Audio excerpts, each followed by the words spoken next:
So friends, science అనేది మనకి జీవితకాలంలో ఎట్లాంటి వస్తువులు అనేది ఇచ్చిందంటే మన లైఫ్ స్టైల్ అనేది చాలా ఈజీగా మారిపోయింది. సో ఫ్రెండ్స్, ఈ సైంటిస్ట్స్ అండ్ ఈ కొత్త ఆవిష్కారాల వల్ల మన స్టైల్ అనేది ముందు కంటే చాలా ఈజీగా, చాలా అండ్ ఎంటర్టైనింగ్ గా కూడా అయిపోయింది. సో ఫ్రెండ్స్, ఈ రోజు వీడియోలో ఏరోప్లేన్స్ కానివ్వండి, టీవీ కానివ్వండి, స్పీకర్స్ కానివ్వండి, ఈ ఫ్యాన్ యొక్క రెక్కలు కానివ్వండి ఎలా చేస్తారో చూద్దాం రండి. ఫ్రెండ్స్, వీడియో అనేది ఫుల్ గా చూడండి. ఈ వీడియో అనేది చాలా మజేదారుగా ఉండబోతుంది అండ్ మీకు చాలా నాలెడ్జ్ కూడా తెలుస్తుంది. వస్తువులు చూసినప్పుడు ఓకే ఇది ఇలా చేస్తారా అనేది మీ మైండ్ లో ఇమాజినేషన్ కూడా వస్తుంది. Number 1, LED TV manufacturing process. Friends, ఈ కాలంలో చూసుకుంటే కనుక చాలా మంది ఇంట్లో అనేది ఎల్ఈడి టీవీ అనేది యూజ్ చేస్తూ ఉన్నారు. సో ఫ్రెండ్స్, ఈ ఎల్ఈడి టీవీ అనేది తయారు చేయడానికి ఏదైతే బ్యాక్ ప్యానల్ అనేది ఉంటుందో దాని ఒక పైన అనేది 3 స్ట్రిప్స్ ఒక లేయర్స్ అనేది వేస్తారు. బేసిక్ గా ఎవ్రీ స్ట్రిప్ లో 6 different types of LED bulbs అనేవి ఉంటాయి. సో ఫ్రెండ్స్, దట్ మీన్స్ ఈ టీవీ చుట్టూ అనేది దీనిపైన లేయర్ గా అనేది ఎల్ఈడి బల్బ్స్ అనేవి ఉంటాయి. దీని తర్వాత ఎల్ఈడి బల్బ్స్ మీద రిఫ్లెక్టర్స్ అనేవి వేస్తారు. ఈ రిఫ్లెక్టర్ వల్లనే ఏదైతే లైట్ అనేది ఉంటుందో అది కరెక్ట్ గా రిఫ్లెక్ట్ అనేది అవుతుంది టీవీ మీద. దాంతో దీనిపైన అనేది 3 లేయర్స్ యొక్క ఫిలిమ్స్ యొక్క షీట్స్ అనేవి వేస్తారు. దీని వల్ల కలర్స్ కానివ్వండి, గ్రేడింగ్ కానివ్వండి కరెక్ట్ గా దాని మీద షో అవ్వడానికి. దీని తర్వాత టీవీ మీద డిస్ప్లే అనేది పెడతారు. ఏదైతే మన టీవీ బయట అనేది బ్లాక్ గా కనపడుతుందో అదే ఎల్ఈడి డిస్ప్లే. ఇది అతికించడానికి సక్షన్ మెషిన్ అనేది వీళ్ళు యూస్ అనేది చేస్తారు. సో దట్ ఫ్రెండ్స్, ఏదైతే డిస్ప్లే అనేది చేతులతో కనుక యూస్ చేస్తే కనుక ఆ చేతుల వల్ల దానికి ఇరగడం ఇట్లాంటివి జరగకుండా సక్షన్ మెషిన్ యూస్ చేస్తారు. ఫ్రెండ్స్, దాంతో టీవీ పైన అదైతే బేజల్ మోడ్ అనేది పెట్టి స్క్రూస్ పెట్టి దీన్ని క్లోజింగ్ అనేది చేస్తారు. సో ఫ్రెండ్స్, దీని తర్వాత ప్రాసెస్ లో ఏదైతే మదర్ బోర్డ్ అనేది ఉంటుందో టీవీ యొక్క మదర్ బోర్డ్ అనేది వెనకటి ఫిక్సింగ్ చేస్తారు. ఈ మదర్ బోర్డ్ ని టీవీ యొక్క వెనకటి భాగంలో ఈ యూఎస్బి అండ్ హెచ్డిఎంఐ పోర్ట్స్ ఈ వైరింగ్ మొత్తం దీనికి అతికిస్తారు.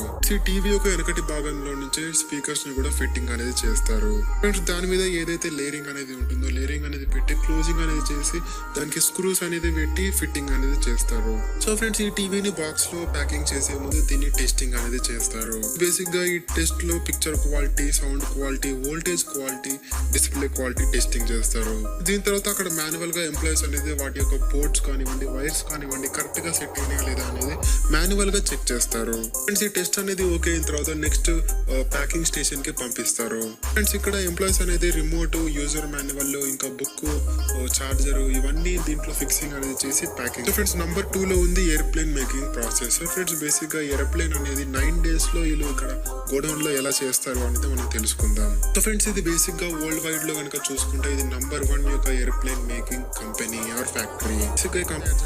ఫ్రెండ్స్, బేసిక్ గా ఏరోప్లేన్ తయారు చేయడానికి ఏవైతే షీట్స్ అనేవి ఉంటాయో మెటీరియల్స్ కానివ్వండి ఇవన్నీ వాళ్ళు అక్కడ గోడౌన్ ద్వారా వీళ్ళు క్రేన్ ద్వారా వీళ్ళు గోడౌన్ లో స్టోర్ చేస్తారు.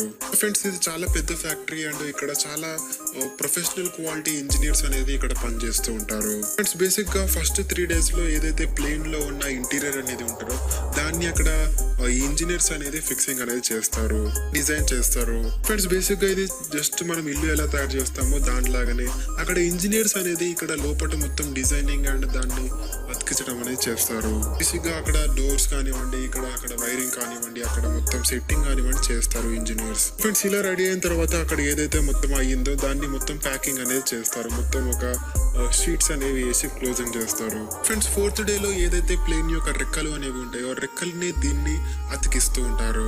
దీన్ని బేసిక్ గా లేజర్ ద్వారా ఉపయోగించే అలైన్మెంట్ సిస్టమ్ అనేది యూజ్ చేస్తారు. అంటే బేసిక్ గా ఏదైతే ఏరోప్లేన్ అనేది వెళ్తుందో 100% గా బ్యాలెన్స్ అనేది ఉండడానికి ఇది ఉపయోగపడుతుంది. ఫ్రెండ్స్, దీని తర్వాత ఏరోప్లేన్ యొక్క ఏదైతే ఈ టైర్స్ అనేవి ఉంటాయో టైర్స్ అనేవి ఫిక్సింగ్ చేస్తారు. 5th day ఏదైతే ప్లేన్ యొక్క ఆపరేటింగ్ సిస్టమ్ అనేది ఉంటుందో అక్కడ ఇంజనీర్స్ అనేది సెట్టింగ్ చేస్తారు దాని లోపల. దాంతో ఇంకొక రకంగా చూసుకుంటే కనుక అక్కడ ఇంజనీర్స్ అనేవి దాంట్లో ఈ ప్లేన్ లో ఏదైతే ఇంటీరియర్ కానివ్వండి, డెకరేషన్ కానివ్వండి మొత్తము ఏదైతే ఉందో ఎయిర్ప్లేన్ లోపల క్లీనింగ్ అనేది చేస్తారు, డెకరేషన్ అనేది చేస్తారు. బేసిక్ గా ఇక్కడ వాష్రూమ్ కానివ్వండి, అక్కడ సీట్స్ కానివ్వండి మొత్తము అక్కడ ఇంజనీర్స్ అనేవి అక్కడ మొత్తము తీసుకొచ్చి లోపల ఫిక్సింగ్ అనేది చేస్తూ ఉంటారు. అండ్ 6th day లో ఏదైతే ఎయిర్ప్లేన్ అనేది లోపల ఇంటీరియర్ కానివ్వండి దాని సాఫ్ట్వేర్ ఉందో అది మొత్తం అక్కడ టెస్టింగ్ అనేది చేస్తారు అక్కడ ఇంజనీర్స్. గా అక్కడ ఉన్న సాఫ్ట్వేర్ కానివ్వండి, సిస్టమ్ కానివ్వండి మొత్తం అక్కడ ఇంజనీర్స్ అనేవి టెస్టింగ్ చేస్తూ ఉంటారు ఆ రోజు. Day 7 లో ఏదైతే ఇంజిన్ అనేది ఉంటుందో ఎయిర్ప్లేన్ కి ఇంజిన్ అనేది దానికి ఫిక్సింగ్ చేస్తారు. బేసిక్ గా 2 engines అనేవి ఉంటాయి. 2 engines రైట్ సైడ్ ఒక రెక్కల దగ్గర, లెఫ్ట్ సైడ్ ఒక రెక్కల దగ్గర, రెండింటి దగ్గర ఫిక్సింగ్ చేస్తారు. బేసిక్ గా 8th day అనేది ఏదైతే ఎయిర్ప్లేన్ యొక్క సిస్టమ్ అనేది ఉందో కంట్రోల్ సిస్టమ్ సిస్టమ్ అనేది ఉందో, ప్లేన్ యొక్క కంట్రోల్ సిస్టమ్, దాని సాఫ్ట్వేర్స్ మొత్తం అక్కడ ఇంజనీర్స్ అనేవి టెస్టింగ్ చేస్తారు ఫైనల్ గా. ఫ్రెండ్స్ బేసిక్ గా ఈ టెస్ట్ కి అక్కడ కంప్యూటర్స్ అండ్ ఎన్నో రకాల సెన్సర్స్ అనేవి అక్కడ యూస్ చేస్తూ ఉంటారు. బేసిక్ గా ఫ్రెండ్స్ ఎప్పుడైతే ఈ ప్లేన్ అనేది రెడీ అయిపోతుందో 9th డే అనేది అక్కడ ఉన్న ప్రొఫెషనల్ ఇంజనీర్ అనేది అక్కడ ఆన్ రోడ్ లో అనేది ఇక్కడ దీన్ని ప్లేన్ ని టెస్టింగ్ అనేది చేస్తారు. ఫ్రెండ్స్ బేసిక్ గా ఏదైతే వీళ్ళు ఆన్ స్టాండ్ లో ఇది ఆన్ రోడ్ లో దీన్ని టెస్టింగ్ అనేది చేస్తారో, ఆ టెస్ట్ లో కనుక పాస్ అయిన తర్వాత దీన్ని వీళ్ళు నెక్స్ట్ డే లో దీనికి ఫస్ట్ ఫ్లైట్ కి పంపిస్తారు. ఐ మీన్ ఫ్లైట్స్ యొక్క డిపార్ట్మెంట్ లో వీటిని అమ్మి వేస్తారు. ఫ్రెండ్స్ నెక్స్ట్ లో ఉంది speaker making process. Friends basic గా ఈ స్పీకర్స్ అనేవి అందరి ఇంట్లో అండ్ అందరూ ఈ స్పీకర్స్ అనేవి యూజ్ చేస్తూ ఉంటారు. ఫ్రెండ్స్ బేసిక్ గా మనం థియేటర్స్ లో కనుక చూసుకుంటే కనుక మన ఇంట్లో గానీ ఈ స్పీకర్స్ అనేవి యూజ్ చేస్తూ ఉంటాము. ఫ్రెండ్స్ బేసిక్ గా మొత్తం క్వాలిటీ బేసిస్ లోనే ఉంటుంది ఈ స్పీకర్ అనేది. ఎంత మంచి క్వాలిటీలో ఇలా చేస్తారో అంత మంచి క్వాలిటీ అనేది మనకి స్పీకర్స్ లో నుంచి సౌండ్ అనేది అవుట్పుట్ అనేది వస్తుంది. ఫ్రెండ్స్ బేసిక్ గా ఈ ఫ్యాక్టరీ అనేది ఫుల్లీ ఆటోమేటిక్ గా ఈ స్పీకర్స్ బేసిక్ గా అక్కడ ఉన్న మెషిన్ ద్వారా ఏదైతే స్పీకర్ లో ఉండే డయాగ్రామ్ కానివ్వండి, డస్ట్ క్యాప్ కానివ్వండి, వాయిస్ కాల్ కానివ్వండి, సస్పెన్షన్ ఇంజిన్ కానివ్వండి, ఇవన్నీ అక్కడ ఆటోమేటిక్ గా ఫిక్సింగ్ అనేది చేస్తుంది. వీటన్నిటిని అక్కడ ఏదైతే స్పీకర్ ఉందో స్పీకర్ కి అతికిస్తారు. ఏదైతే ఈ స్పీకర్స్ అనేవి అక్కడ రెడీ అవుతుందో అక్కడ మాన్యువల్ గా అక్కడ ఇంజనీర్స్ అనేవి టెస్టింగ్ అనేది చేస్తారు. ఫ్రెండ్స్ ఈ ఏదైతే స్పీకర్స్ అనేది ఉందో స్పీకర్స్ యొక్క క్వాలిటీ అనేది చిన్న చిన్న స్పీకర్స్ నుంచి పెద్ద పెద్ద స్పీకర్స్ థియేటర్ లో యూజ్ చేసే వాటి నుంచి ఇవన్నీ ఇక్కడ ఫ్యాక్టరీలో అనేవి తయారు చేస్తారు. ఫ్రెండ్స్ బేసిక్ గా స్పీకర్స్ యొక్క వెరీ ఇంపార్టెంట్ పార్ట్ అనేది మ్యాగ్నెట్ అనేది ఉంటుంది. ఇట్స్ బేసిక్ గా బెస్ట్ క్వాలిటీ స్పీకర్స్ అనేవి యూజ్ చేయడానికి, మంచి క్వాలిటీ ఉండడానికి ఇక్కడ వైట్ కలర్ యొక్క మ్యాగ్నెట్స్ అనేవి ఫ్యాక్టరీస్ లో యూజ్ చేస్తూ ఉంటారు. బేసిక్ గా ఈ మ్యాగ్నెట్స్ అనేవి అక్కడే ఫ్యాక్టరీస్ లోనే తయారు చేస్తూ ఉంటారు. ఫ్రెండ్స్ ఇలా ఈ స్పీకర్స్ అనేవి తయారు చేస్తూ ఉంటారు. ఎంత మంచి క్వాలిటీ ఉంటే అంత మంచి సౌండ్ అవుట్పుట్ అనేది వస్తుంది. నెక్స్ట్ లో ఉంది ceiling fan manufacturing process. Friends basic గా ఈ ఫ్యాక్టరీలో అనేది ఏవైతే ఫ్యాన్స్ అనేవి ఆటోమేటిక్ ఫ్యాన్స్ ఉంటాయో ఆటోమేటిక్ ఫ్యాన్స్ అనేవి ఇక్కడ తయారు చేస్తూ ఉంటారు. ఫ్రెండ్స్ స్టెప్ నెంబర్ 1 లో అక్కడ ఎంప్లాయీస్ అనేవి దాంట్లో ఫ్యాన్ లో ఏదైతే మోటార్ అనేది ఉంటుందో మోటార్ తయారు చేస్తారు. ఫ్రెండ్స్ అక్కడ ఉన్న మెషిన్ అనేది యూజ్ చేసి మోటార్ లో ఏదైతే ఈ కాపర్ యొక్క వైండింగ్ అనేది ఉంటుందో వైండింగ్ అనేది అక్కడ ఎంప్లాయీస్. ఫ్రెండ్స్ ఏదైతే మోటార్ యొక్క కాయిల్ అనేది ఉందో మోటార్ యొక్క కాయిల్ లో ఈ బ్రాస్ యొక్క వైర్స్ అనేవి దానికి ఫిక్సింగ్ చేస్తూ ఉంటారు. ఫ్రెండ్స్ నెక్స్ట్ ప్రాసెస్ లో ఈ మోటార్ యొక్క టెస్టింగ్ అనేది అక్కడ ఎంప్లాయీస్ చేస్తూ ఉంటారు. దీని తర్వాత అసెంబ్లింగ్ లైన్ కి పంపిస్తారు. ఈ అసెంబ్లింగ్ లైన్ లో ఈ యొక్క ఫ్యాన్ అనేది తయారవుతుంది. బేసిక్ గా ఇక్కడ ఏదైతే మోటార్ అనేది ఉందో మోటార్ అనేది పైన ఏదైతే ఫ్యాన్ బయట ఉన్న బాడీ అనేది ఉందో బాడీలో పెట్టి వీళ్ళు స్క్రూస్ అనేది పెడతారు.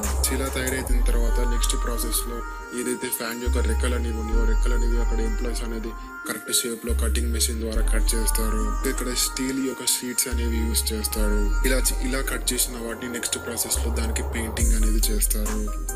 సో ఫ్రెండ్స్ ఏదైతే ఈ రెక్కలు అనేవి ఉండో రెక్కలు అనేవి రెడీ అయిపోయిన తర్వాత అక్కడ నెక్స్ట్ ప్రాసెస్ లో ఎంప్లాయీస్ అనేది టెస్టింగ్ అనేది చేసి కరెక్ట్ షేప్ లో ఉందా లేదా చూసి దీన్ని నెక్స్ట్ ప్రాసెస్ లో అక్కడ ఎంప్లాయీస్ అనేవి మాన్యువల్ గా ప్యాకింగ్ చేస్తూ ఉంటారు.